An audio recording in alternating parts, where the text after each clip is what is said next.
So my third year of university was slightly different because I went on exchange for the first term. So I'm gonna do the Bath Spa ones first because I read a lot less in Bath Spa because I was coming in at the end of the year and there just was less to read. I took 5 modules in my final year, 3 English Lit, 2 creative writing. So for creative writing I chose reading as a writer and researching and writing a novel. And for English Lit I took Shakespeare, Empire and Identity in the 18th Century and In Search of America, which was a follow-on module kind of from the same-ish module that I'd done the year before with the same tutor, which was great. For Shakespeare, the reading list was Titus Andronicus, Richard III, Twelfth Night, Othello, and The Tempest, with supplementary plays that you had to pick one from this list to do for like various assignments. Coriolanus, Henry IV, The Taming of the Shrew, The Merchant of Venice, and The Winter's Tale.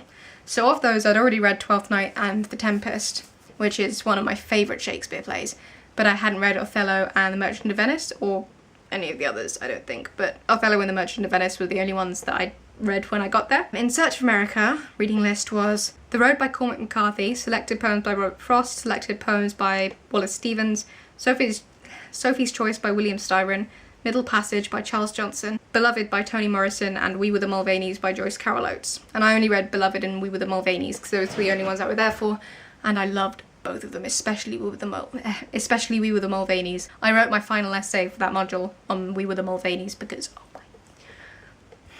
Empire and Identity in the 18th Century, the reading list was this source book. Stephen Gregg, the editor, was our tutor, so that was really neat. Also, Oroonoko, or The Royal Slave by Aphra Behn, Robinson Crusoe by Daniel Defoe, and The Interesting Narrative of the Life of Olaudah Equiano, or Gustavus Vassa, the African, written by himself. Reading as a writer, the idea of that module was that you pick, if not your favourite author, then a favourite author, and you read all of their works, or as many as you can, and then you kind of do an essay on them explaining why they should or shouldn't be in the canon, which is that module just, I could do an entire video on how much of a mess that module was, quite frankly. It was fucking shambles, but I really liked the whole premise of it, and I really liked doing the research for it. I chose Victor Hugo because I may or may not have literally a whole shelf just for copies of the same book. If you guessed Les Mis, you would be correct. I also read The Hunchback of Notre Dam, which was also really good and very tragic, in true Victor Hugo style.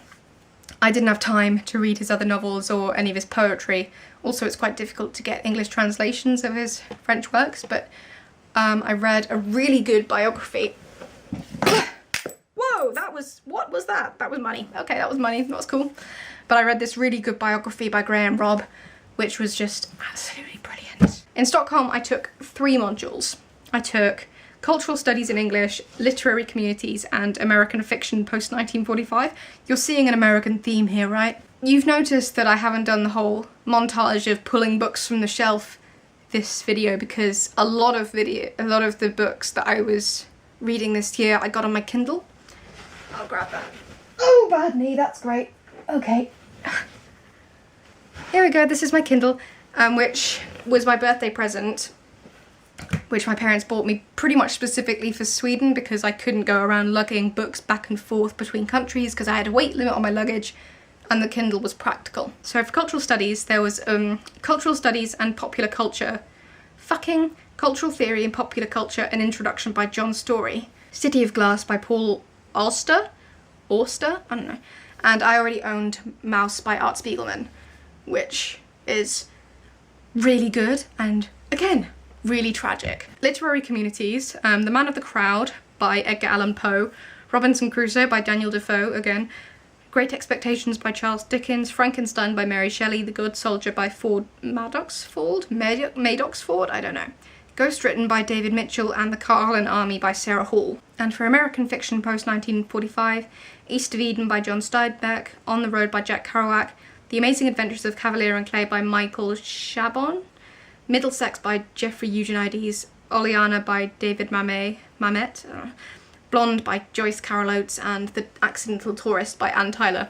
I read almost all of these because I had the time, you know, there wasn't really an excuse. There were a couple towards the end that I kind of slipped up on, but one that really stood out for me was The Amazing Adventures of Kavalier and Clay, which I got on Kindle and then had to buy when I came home because I loved it so much.